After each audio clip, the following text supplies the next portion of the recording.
당신이 얼마나 학력이 좋은지, 재능이 있는지, 부유한지와 상관없이 당신이 다른 사람들을 어떻게 대하는지가 모든 것을 말해줍니다. 당신이 하는 말이 곧 당신입니다. 나는 어떤 말들을 내뱉으며 살고 있는지 한번 되돌아보세요.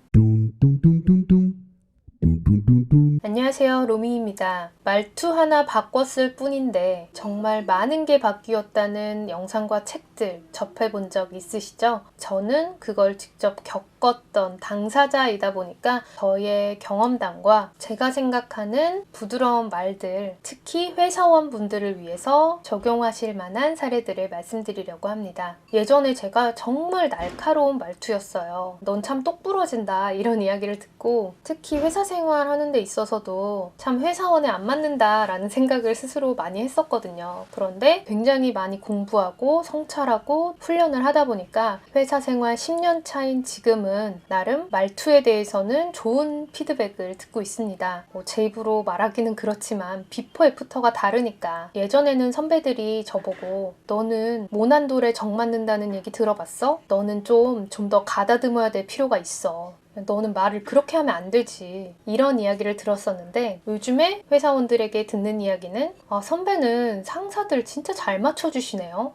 사람을 편하게 해주는 말투시네요. 과장님이랑 처음 만났는데 지금 1시간 동안 제가 1년 본 팀원들보다 제 얘기를 훨씬 더 많이 한 것 같아요. 김 과장은 참 말을 예쁘게 하네. 김 과장한테는 편하게 말할 수 있단 말이야. 이런 이야기를 듣게 됐습니다. 물론 저도 뚜껑이 열리는 순간들이 있고요. 제가 늘 그렇게 말을 예쁘게 하지는 않습니다만, 적어도 평소에 좀 더 말투가 부드러워졌고, 그 말투를 바꿈으로 인해서 저의 이미지가 바뀌었고, 저를 대하는 사람들의 태도가 바뀌었다 보니까 말투 바꾸는 거는 정말 중요한 부분이라고 생각합니다. 회사 생활이건 대인관계에서는 정말 중요해요. 사업 가면 오히려 더 중요할 수 있어요. 내 사업, 내 장사, 프리랜서로서 일을 하는 데 있어서 어떤 인상이냐가 일이 들어오고 말고가 정해지는 거잖아요. 말투 바꾸는 거 정말 중요한 과제로 한번 가져가 보세요. 일단 제가 딱 5가지 사례를 이번에 말씀드릴게요. 첫 번째, 대체 왜? 이런 생각에서 물어볼 때 일반적으로는 왜요?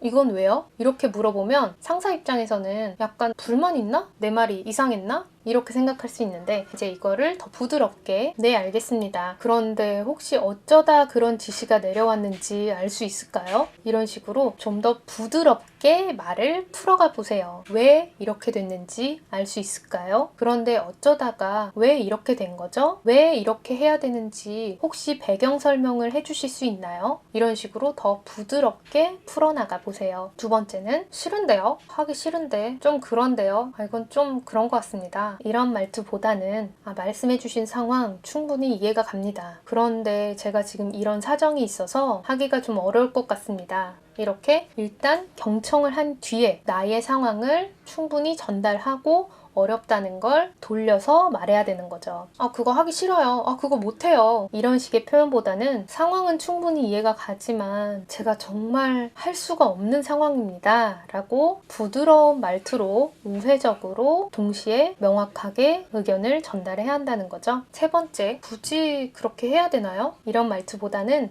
과장님도 고민이 많으셨겠네요. 팀장님도 고민이 많으셨겠네요. 이렇게 해야 하는 이유가 있을 텐데. 그런데 그 방법으로는 부작용 A, B가 있을 것 같아서 다른 방법을 더 고민해보고 말씀드리겠습니다. 다른 방법을 한번 고민해보자고 이야기를 꺼내볼까요? 이런 식으로 정말 하기 싫다 하더라도 그 자리에서 바로 그냥 싫어요. 굳이 해야 돼요? 이런 말투보단 같이 고민해봅시다.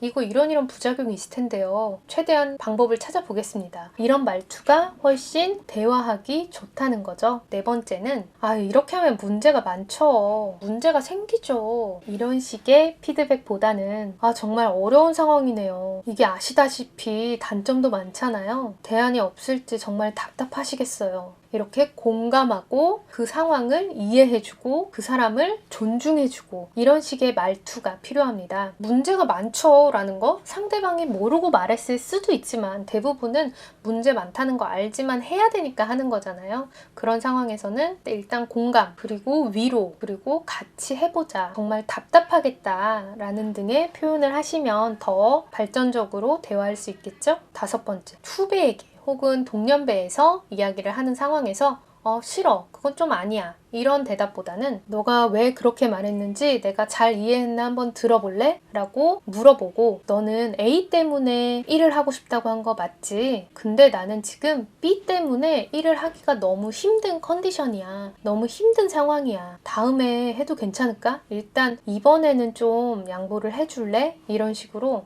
그거 안 돼. 그거 싫어. 그냥 이렇게 거절만 해버리는 게 아니라 충분히 상황을 설명하고 당신이 원하는 게 뭔지를 안다. 내가 이해한 것이 맞느냐라고 확인을 한 뒤에 본인의 입장을 이야기를 하는 거죠. 그렇게 했을 때 훨씬 매끄럽게 대화가 이어나갈 수 있습니다. 어떤가요? 같은 말, 같은 메시지여도 어떤 말투로, 어떤 접근으로 하느냐에 따라서 분위기가 완전 달라집니다. 물론 좋은 말투로는 하는데 매번 거절하고 매번 굉장히 핵심을 찌르고 이러는 사람도 있거든요. 좀 능구렁이 같긴 하죠. 근데 그럼에도 불구하고 적어도 매너가 있는 거니까 그런 사람하고는 좀 대화를 할 마음이 드는데 그냥 무조건 안 돼. 그리고 맨날 불만, 맨날 안 좋은 부정적인 이야기만 하는 사람하고는 대화 자체, 협상 자체를 하기가 싫어지더라고요. 그렇게 능구렁이 같은 말투만 좋게 바꾸는 그런 거 싫어하는 분들도 분명 계실 거예요. 그런데 사회는 이런 말투를 더 좋아하더라고요. 대인관계를 하는 데 있어서 이런 말투가